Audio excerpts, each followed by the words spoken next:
Bismillahirrahmanirrahim. Assalamu alaikum, my dear students. I hope you all will be very fine. And we are going to start lecture number 4 of chapter number 20.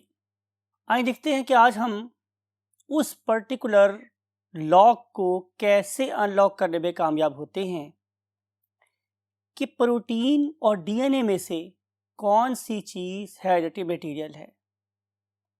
इस understand करने के लिए let's move to the white board.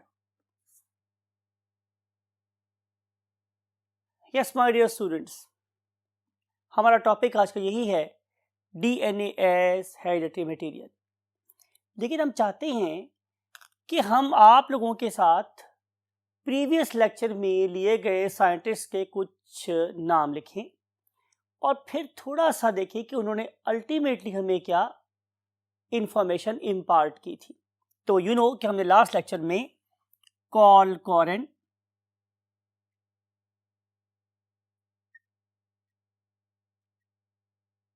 Then we have discussed about W.S. Sutton, and finally we discussed the work of Thomas Hunt Morgan, that we usually write it as T.H. Morgan. इन तीन लोगों ने जिस particular scientist के work को क्या किया था, revive किया था और उसको फाउंडेशन बना के, बेस बना के उन्होंने क्रोमोसोमल थ्योरी ऑफ इनहेरिटेंस को लिखा था या स्टडी किया था, that was none other than John Gregor Mendel, right. और उस पर्टिकुलर जॉन ग्रेगर मेंडल के वर्क को करने के बाद उन्होंने क्या देखा कि जिस चीज़ को वो बेसिकली ट्रेट कह रहा था, एक खसूसियत बोल रहा था, एक फीचर बोल रहा था, उसका इनहेरिटेंस का पैटर्न बिल्कुल वैसा ही था कि जैसा क्रोमोसोम्स शो करते थे, और क्रोमोसोम्स जैसा पैटर्न शो करते थे वैसा ही पैटर्न उन पे पाई जाने वाली जीन्स शो करती थी।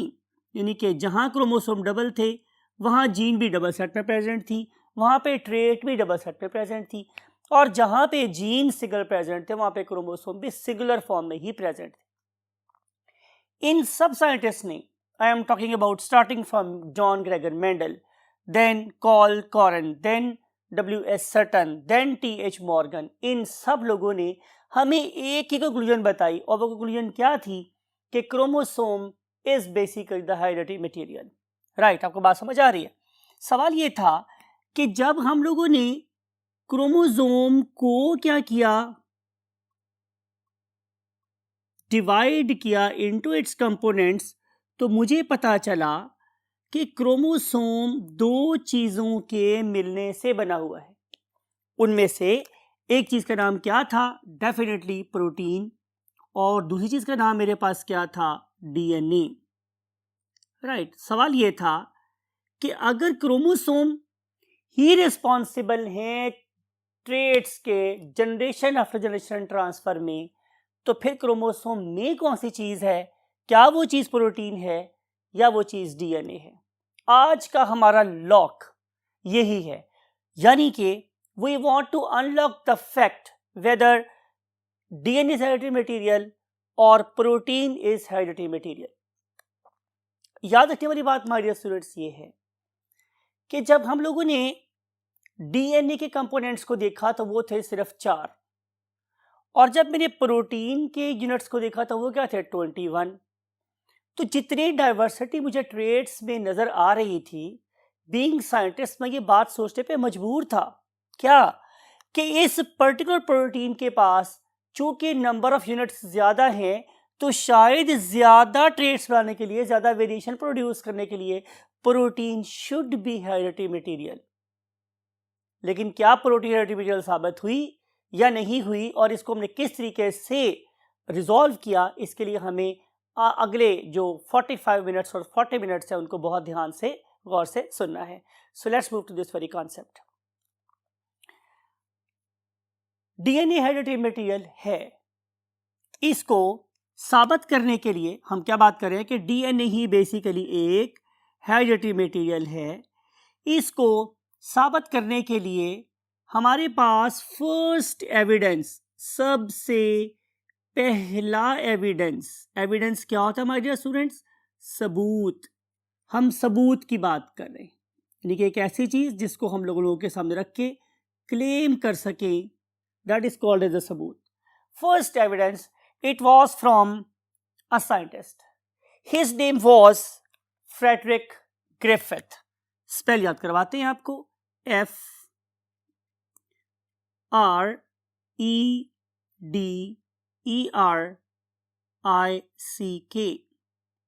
Frederick, and then Griffith, GRIFFITH, Griffith, Frederick Griffith। इसने में सबसे पहले ये सबूत दिया, ये एविडेंस दिया कि प्रोटीन हेरिडिटरी मटेरियल नहीं है बल्कि डीएनए हेरिडिटरी मटेरियल हो सकता है। आखिर उसने ये वाला काम कैसे किया? इस पर्पस के लिए उसने बैक्टीरिया यूज किए। क्या यूज किया हमारे students? Bacteria. You know bacteria are very famous pathogens, ये डिजीज कॉज करते हैं, तो उसने बैक्टीरिया यूज किए जिन्हें हम लोग कोकस बैक्टीरिया बोलते हैं। दे यूजुअली कॉज निमोनिया, तो उन्हें हम लोग न्यूमोकोकस का नाम भी देते हैं। Right, you know very well, आप पढ़ लिख गए हैं। आप लोगों ने पार्ट 1 में बैक्टीरिया को बहुत डिटेल से पढ़ा था और आपको पता है कि जो कोकस बैक्टीरिया हैं, they basically have a ball like structure. उसने ऑब्जर्व किया कि ये जो कोकस बैक्टीरिया हैं वो 2 डिफरेंट फॉर्म में एग्जिस्ट करते हैं। आए हम इन बैक्टीरिया की 2 डिफरेंट टाइप्स को लिखते हैं।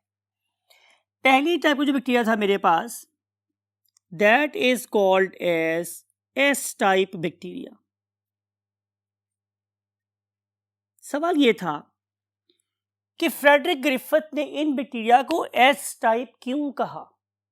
तो आंसर ये हमारे स्टूडेंट्स, कि आप लोग इस पर्टिकुलर पेट्री प्लेट को देखें तो आपको इस पेट्री प्लेट में ग्रो होते हुए नजर आ रहे हैं कोकस बैक्टीरिया। कौन सी type? S type. Look at its texture. आप इसे टेक्सचर को देखें तो नजर आ रहा है कि ये बहुत चमकदार से हैं, शाइनी से हैं, और इसके एजेस कैसे हैं? बहुत स्मूथ। ये वाले बैक्टीरिया बेसिकली स्मूथ क्यों हैं? बिकॉज कि इनके ऊपर एक पॉलीसैकेराइड का कोट प्रेजेंट है। क्या प्रेजेंट है? एक पॉलीसैकेराइड कोट प्रेजेंट, जो इसे बड़ी स्मूथ और शाइनी अपीयरेंस दे रहा है। लेकिन अगर आप इसके दूसरे स्ट्रेन को देखें, दूसरी टाइप को देखें, आप देखेंगे कि इसकी दूसरी टाइप कहलाती है आर टाइप। अब अगेन मेरा फर्ज है मैं आपको ये नॉलेज दूं कि हम इसे आर टाइप क्यों कहते हैं। तो उसके लिए आप लोग इस पेट्री डिश को देखें। जब आप इस पेट्री डिश को देखते हैं तो नजर आता है कि इसमें कॉलोनी की शेप वैसे ही है, लेकिन अब कॉलोनी चमक नहीं रही। जब कॉलोनी चमक नहीं रही तो इसका मतलब ये है कि इस पर्टिकुलर कॉलोनी के अंदर पाए जाने वाले बैक्टीरिया के ऊपर वो शाइनी सा पॉलीसैकेराइड का कोट एब्सेंट है। Right my dear students? तो in this case this polysaccharide coat is absent.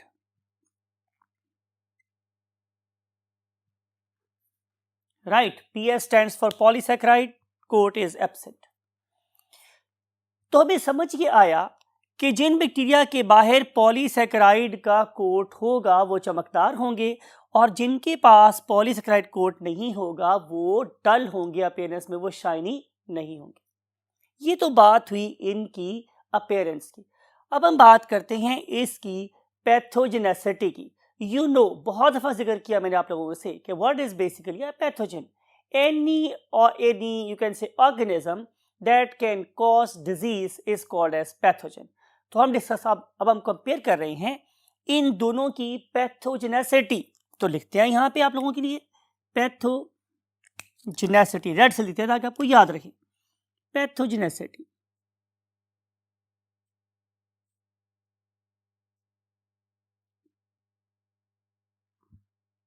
तो माय डियर स्टूडेंट्स, जिस पर्टिकुलर टाइप के गिर्द मैं ये रेड दाया लगा दूंगा, that is basically what, very very strong pathogen. तो लुक एट दिस, ये वाला bacteria, this one is highly pathogenic, right? So S type is very very strong pathogen, और उसने उस strong pathogen को नाम दिया virulent, right? लेकिन अगर मैं बात करूं इसकी R टाइप की, तो ये जो मेरे पास R टाइप बैक्टीरिया थे, दे वर नॉन विरुलेंट, ये डिजीज कॉज नहीं करते थे, डू नॉट कॉज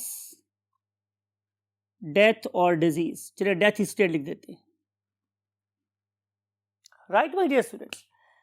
उन्होंने इन दोनों बैक्टीरिया को एक और तरीके से भी नॉमिनेट किया, क्या कि ये जो मेरे पास एस टाइप बैक्टीरिया हैं वो एनवायरनमेंट में ज़्यादा थे, तो उन्होंने इसको नाम दिया कि they are basically normal. So virulent type of bacteria are normal, लेकिन इन लोगों ने अपनी पैथोजेनेसिटी क्यों लूज की? Due to a mutation.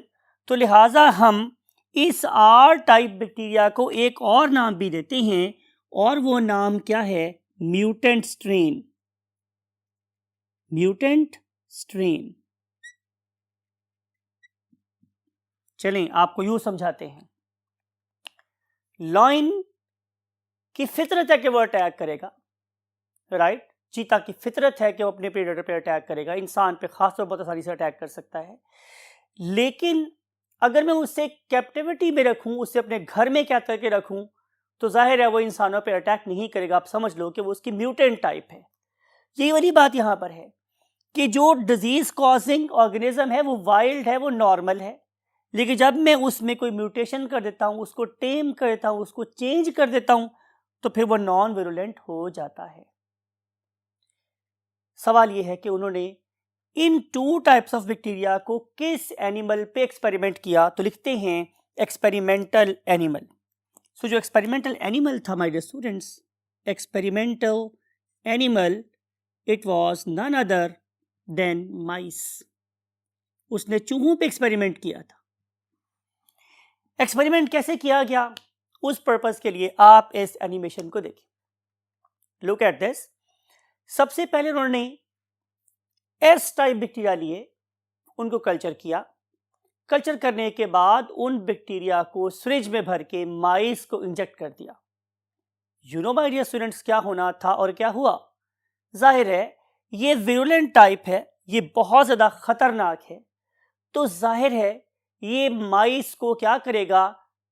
Ill symptom develop करेगा और इवेंचुअली उसे मार देगा, और ऐसा हुआ भी। तो एस टाइप बैक्टीरिया ने माइस को किल कर दिया, राइट? याद रखना है आपने कि एस टाइप बैक्टीरिया विरुलेंट है और वो माइस को किल कर देते हैं। बातें माइंड में रखेंगे तो ज़्यादा अच्छी पिक्चर आपके माइंड में डेवलप होगी। फिर उन्होंने क्या किया माय डियर स्टूडेंट्स, कि उन्होंने अब आर टाइप बैक्टीरिया का कल्चर लिया, उसे सिरिंज में भरा और उसे भी माइस को लगा दिया। रिजल्ट क्या हुआ? ये नॉन विरुलेंट था, यानी कि ये म्यूटेंट था, यानी कि ये फ्रेंडली था। इसने माइस को कुछ भी नहीं कहा और माइस बहुत ज़्यादा कर रही हेल्दी रही। साबित हो गया कि जो एस टाइप बैक्टीरिया हैं वो बड़े खतरनाक हैं, और जो आर टाइप बैक्टीरिया हैं वो अब खतरनाक नहीं रहे। उन्होंने किया क्या माय डियर स्टूडेंट्स? उन्होंने एक्सपेरिमेंट नंबर 3 में उन्होंने एस टाइप बैक्टीरिया लिए जो जानलेवा थे, उन्होंने उसको हीट किल कर दिया। You no meaning of heat kill, कि हमने उनसे कल्चर को गर्म कर दिया। Now it is third group of mice. वो थर्ड ग्रुप ऑफ माइस को हीट किल्ड एस बैक्टीरिया लगा रहे हैं। जाहिर है अब उनकी पैथोजेनेसिटी खत्म हो जानी चाहिए, बिकॉज वो तो मरे हुए हैं। और ऐसा हुआ भी कि ये जो मेरे पास एक heat killed S type bacteria थे, उन्होंने विरुलेंस कॉज नहीं की और उस पर्टिकुलर माइस की डेथ नहीं हुई। फिर दोबारा रिपीट करते हैं आपको समझाने के लिए।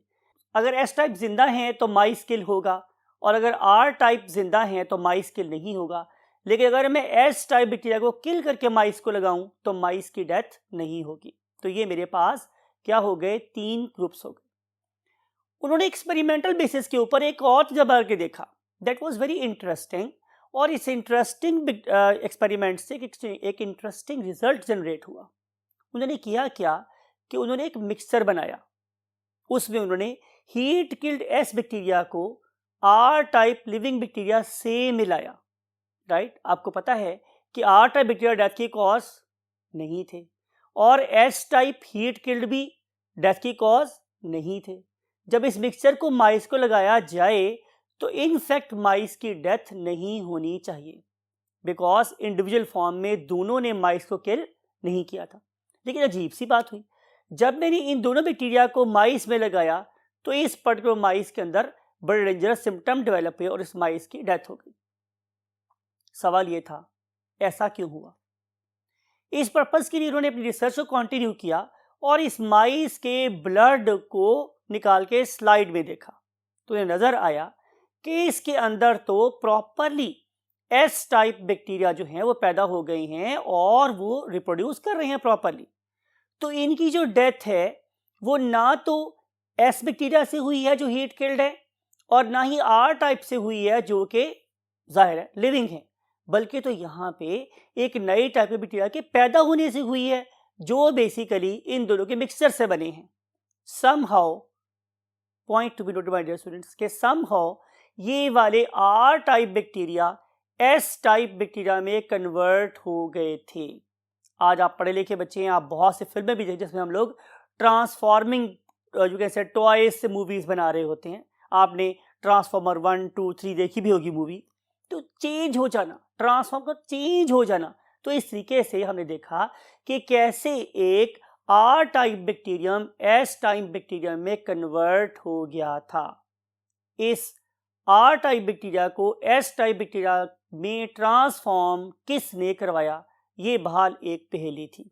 लेकिन ये बहाल बात साबित हुई कि खालिस कोट का होना जरूरी नहीं है, कि अगर सिर्फ कोट वहां पे प्रेजेंट होता तो फिर S killed heat killed S bacteria से उनकी डेथ हो जाती। तो अब सवाल ये था कि कोट किसने बनवाया, राइट, किस चीज ने वो वाली पॉलीसैकेराइड्स बनवाई कि जो डेथ की कॉज बनती हैं। इस गुत्थी को सुलझाने के लिए डिफरेंट और साइंटिस्ट मैदान में कूदे और उन्होंने अपने अपने तौर पे इस पर्टिकुलर क्वेश्चन का आंसर ढूंढा। देखते हैं कैसे। For this purpose let's move to the next part of the board. Yes, my dear students, there were 3 scientists, name मैंने पैसे लिखे रखे हुए हैं ताकि कोई एरर ना हो। One of them was Oswald McCarthy, other one was Colin MacLeod, and last one was Macklin McCarthy. इन तीनों के इमेजेस आपके सामने, जाहिर है इन पर्टिकुलर साइंटिस्ट को ऑनर देने के लिए, सैल्यूट देने के लिए।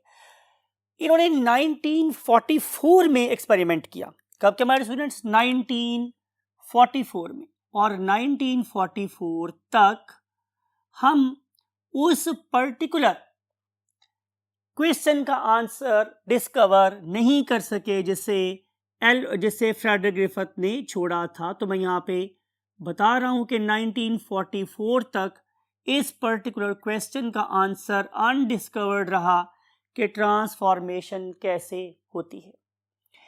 इसको अनलॉक करने के लिए ज़ाहिर we are going to unlock this particular answer question, sorry, हम लोगों ने डिफरेंट क्या किए, एक्सपेरिमेंट किए, right, to unlock this particular transforming principle. हम लोगों ने वेरियस एक्सपेरिमेंट किए, जिसमें से पहला एक्सपेरिमेंट क्या था? Look at this my dear students, हम दोबारा से वही मिक्सचर ले रहे हैं जिसे फ्रेडरिक ग्रिफिथ ने यूज किया था।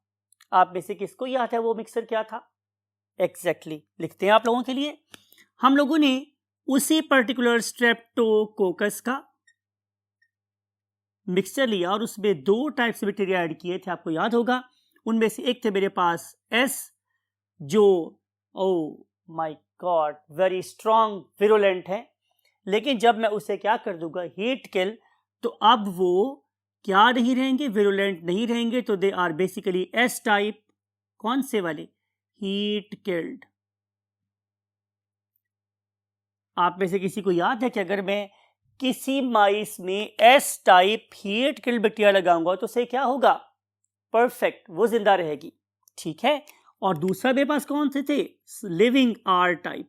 आर टाइप लिविंग बैक्टीरिया अगर मैं किसी माइस को लगाऊं तो कौन बताएगा आप में से कि क्या होगा माइस को? परफेक्ट, बिल्कुल ठीक, माइस जिंदा रहेगी। हम बात कर रहे हैं कि जब मैं इस बैक्टीरिया को अलग लगाऊं तो भी माइस जिंदा रहेगी, जब मैं इस बैक्टीरिया को अलग लगाऊं तो भी माइस जिंदा रहेगी, लेकिन जब मैं इस पर्टिकुलर मिक्सचर को आपस में लगाऊंगा तो माइस मर जाएगी। हम उसी ट्रांसफॉर्मिंग प्रिंसिपल को डिस्कस करने की कोशिश करें। इसको मिक्सचर को बनाने के बाद सबसे पहला काम क्या किया गया? राइट माय डियर स्टूडेंट्स, हमने किया ये माय डियर स्टूडेंट्स कि हमने यहां से, मैं यहाँ पे आप लिखता हूँ बहुत बड़ा सारा माइनस ताकि आपको याद रहे। हमने यहाँ से माइनस कर दी क्या? प्रोटीन्स। आप में से कौन बता सकता है कि इस पर्टिकुलर सॉल्यूशन में से प्रोटीन्स को माइनस करने का क्या तरीका हो सकता है? Any student?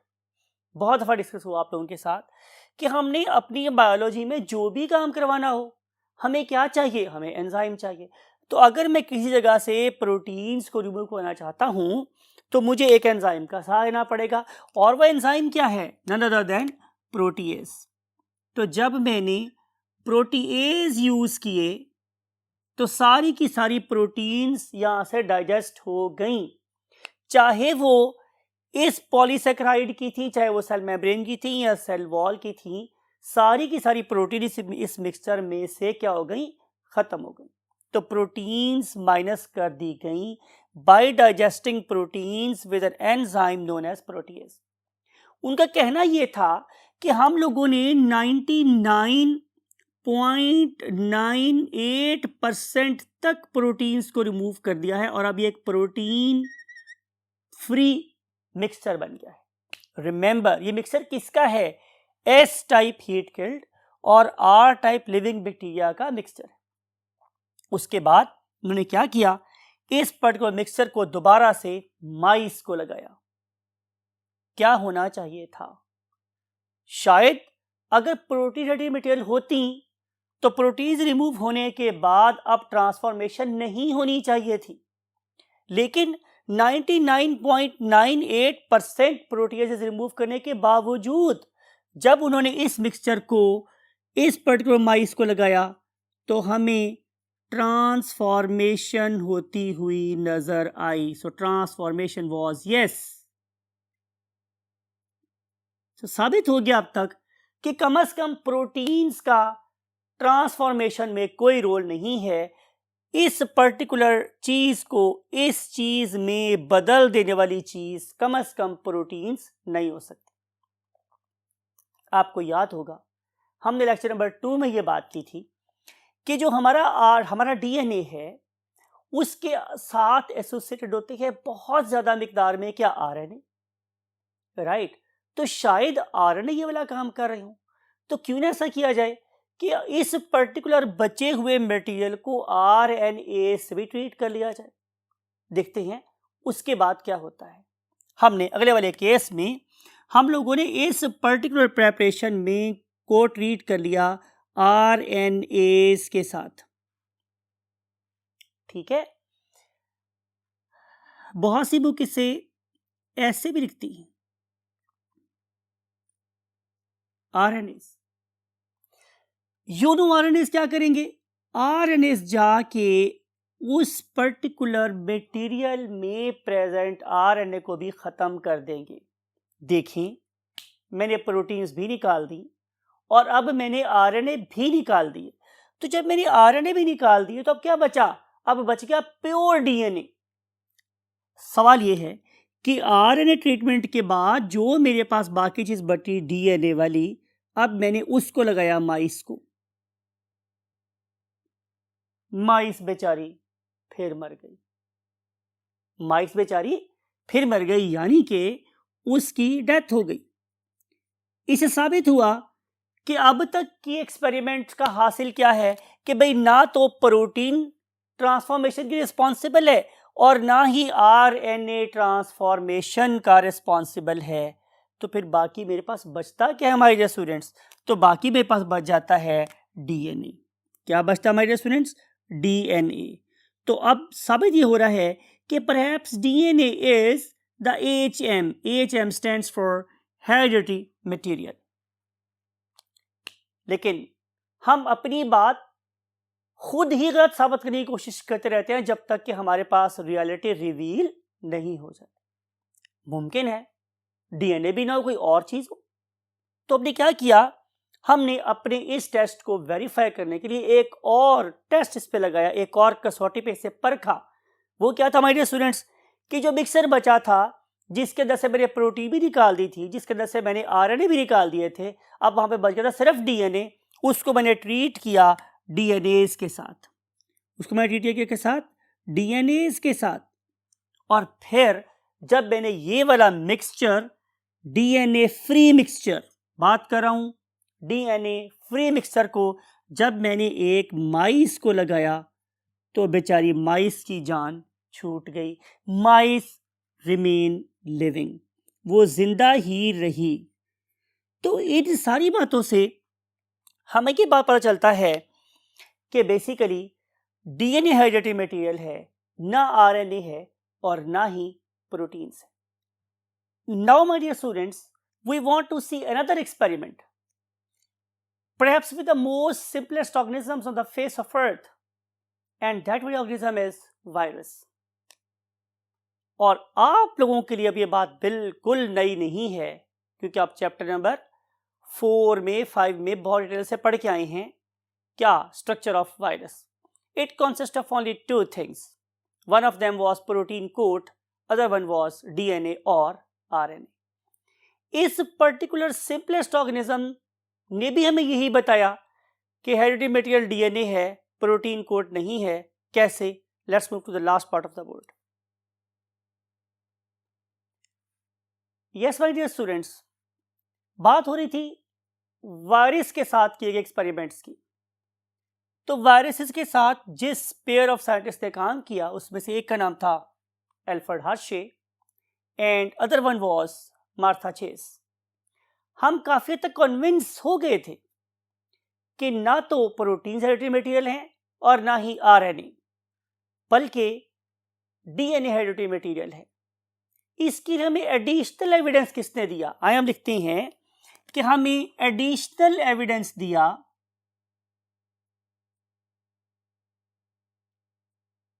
एक एडिशनल सबूत। एविडेंस का मतलब क्या था? सबूत। ये हमें दिया डेफिनेटली एल्फ्रेड हर्शे और मार्था चेस में। किस ईयर में? आप एफएससी से बिलोंग करते हैं, आपको ईयर भी याद करना है।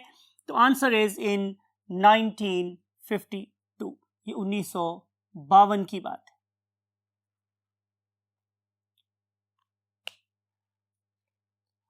राइट, 1952 में क्या एक्सपेरिमेंट किया एल्फ्रेड हर्शे और मार्था चेस ने?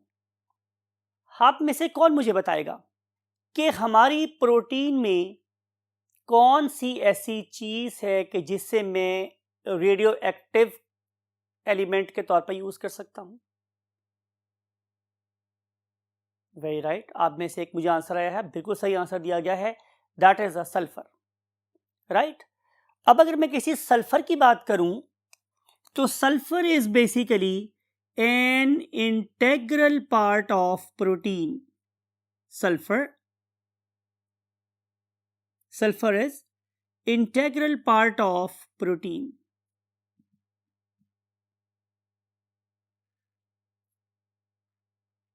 केमिस्ट्री आप पढ़ रहे हैं, बहुत डिटेल से आपने केमिस्ट्री तक अंडरस्टैंड की है। आप में से मुझे कौन बता सकता है कि what is the atomic mass of sulphur? तो आंसर इज 32। इसका जो मास नंबर है, atomic mass number, it is 32। It is 32। अगर मेरे पास एक ऐसी सल्फर है कि जिसका एटॉमिक मास नंबर 32 है तो it is a stable sulphur, ये एक स्टेबल सल्फर है। ऑन द अदर हैंड अगर मैं यहां पे एक ऐसी सल्फर इस्तेमाल करूं जिसका एटॉमिक मास नंबर 32 नहीं है बल्कि 35 है, तो इसका मतलब ये है कि ये डेंजरस हो गई है।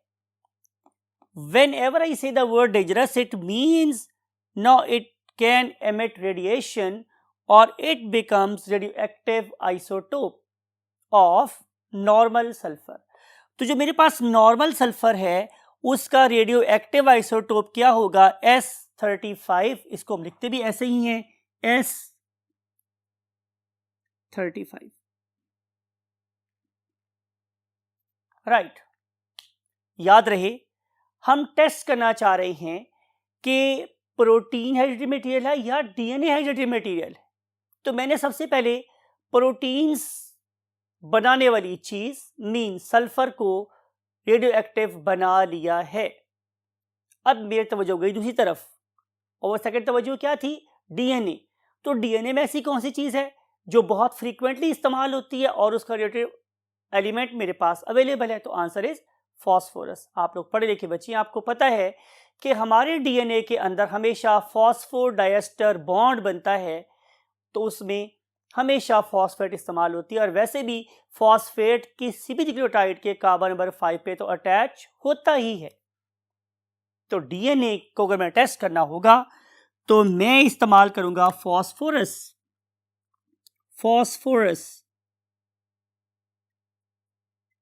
Right, it is integral part of DNA, ये डीएनए का पार्ट है। Sulphur was integral part of protein, phosphorus is integral part of DNA. वो उसका पार्ट है, वो उसका पार्ट है। अगर मैं इस फॉस्फोरस का नॉर्मल एटॉमिक मास नंबर लिखूंगा तो इट इज 30, राइट। और अगर मैं इसका अनस्टेबल एटम फाइंड करना चाहूं, mean radio active element find करना चाहूं, तो it will be P32। We write it as P32। In scientist ने, जिसकी मैं बात कर रहा हूं, एल्फ्रेड हार्शेड, मार्था चेज, इन्होंने किया क्या? इन्होंने वायरसेस बनवाए। कौन से वाले? 2 किस्मों के वायरसेस बनाए। लुक एट दिस, समझाता हूं मैं आप लोगों को, समझने की कोशिश करेंगे तो बात बहुत आसान है। एक वायरस बनाए ये वाले, वेन एवर आई से ये वाले, और मैंने लिखा है रेड। इसका क्या मतलब है कि इसका कोट रेडियो एक्टिव है, यानी कि इस पर्टिकुलर प्रोटीन के कोट बनाने में जो सल्फर इस्तेमाल हुई इट वॉज S35, राइट। और इस वाले केस में जो डीएनए बनाया गया इट वॉज नॉर्मल। इसको नॉर्मल को मैं ब्लू से लिख रहा हूं। So DNA was normal and quote was radio active. लिख देते हैं आप लोगों के लिए ताकि भूले नहीं आप लोग। It is radioactive coat. And what about its DNA? DNA is normal. DNA is normal. Right? दूसरे टाइप के वायरसेस बनाए जिनका कोट नॉर्मल था। ब्लू, आपको पता ब्लू में नॉर्मल से लिखा हुआ, ब्लू को मैं नॉर्मल से लिखा हुआ, ठीक है। तो कोट कैसा था? Normal, something like it. लेकिन जो इसका डीएनए था it was radio active, because कि यहां जो फॉस्फोरस इस्तेमाल हुई इट वॉज रेडियो एक्टिव। तो यहां पे DNA is radio active, right. और जहां तक बात है इस टाइप के वायरस के कोट की, तो कोट इज नॉर्मल। 2 टाइप के वायरसेस बनवाए गए। बनाने के बाद उन्होंने किया क्या कि उन्होंने इन पर्टिकुलर वायरसेस को हुक्म दिया कि तुम जाके क्या करो, एक बैक्टीरियोफेज पे अटैक करो, सॉरी एक बैक्टीरिया पे अटैक करो, बिकॉज कि ये बैक्टीरियोफेज थे। तो जब ये दो किस्म के बैक्टीरियोफेजेस ने जाके इस पे अटैक किया तो जाहिर है वो चीज़ जो जेनेटिक इंफॉर्मेशन को अगली जनरेशन में बनाने की रिस्पॉन्सिबल होगी वो अंदर जाएगी, और जो रिस्पॉन्सिबल नहीं होगी वो बाहर रह जाएगी। इस पर्पस के लिए क्या किया गया, इन दो किस्म के वायरसेस को इन बैक्टीरिया पे भेजा गया। भेजने के बाद इनको बहुत ज़्यादा स्पीड से एजिटेट किया गया। Whenever we use the term agitate, इसका मतलब होता है इसको बहुत ज़्यादा ज़ोर से हिलाया गया, यानी कि अगर कोई चीज़ इससे स्ट्रांगली बाइंड नहीं है तो वो उतर जाए, शेक किया गया वायलेंटली, राइट। तो इस वायलेंट शेकिंग की वजह से वो वाले वायरसेस जो इसके ऊपर अटैच थे उनमें से मेजॉरिटी क्या करेगी, उतर जाएगी, और जो चीज़ अंदर जाएगी जाहिर है वो तो बाहर नहीं आ सकेगी एजिटेशन से रिजल्ट में। तो हमने क्या देखा माय डियर स्टूडेंट्स, हमने ये देखा कि रेडियो एक्टिविटी मुझे नजर आ रही थी फास्फोरस के अंदर, राइट। तो डीएनए जो था वो सिर्फ और सिर्फ नजर आया इसके अंदर, बाहर नहीं था। जबकि सल्फर वाली रेडियोएक्टिविटी मुझे अभी भी थोड़ी बहुत नजर आ रही थी, कहाँ, इसके बाहर।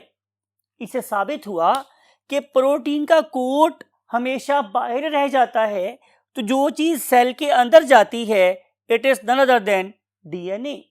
फर्दर चूंकि ये बैक्टीरियोफेज था और इस पर्टिकुलर बैक्टीरिया के अंदर जाहिर है वायरसेस क्या करते गए, रेप्लिकेट करते गए, तो जो इससे बने वायरसेस और नए वायरसेस बने, उन सारे के सारे वायरसेस में अगर रेडियो एक्टिविटी कहीं नजर आई तो वो सिर्फ और सिर्फ फास्फोरस की थी, सल्फर की नहीं थी। जिससे ये पता चला कि phosphorus containing substance means DNA is in fact hereditary material that normally passes generation after generation, and it is not the sulfur containing substance means protein. Hence conclude हो गया यहाँ से कि DNA is the hereditary material.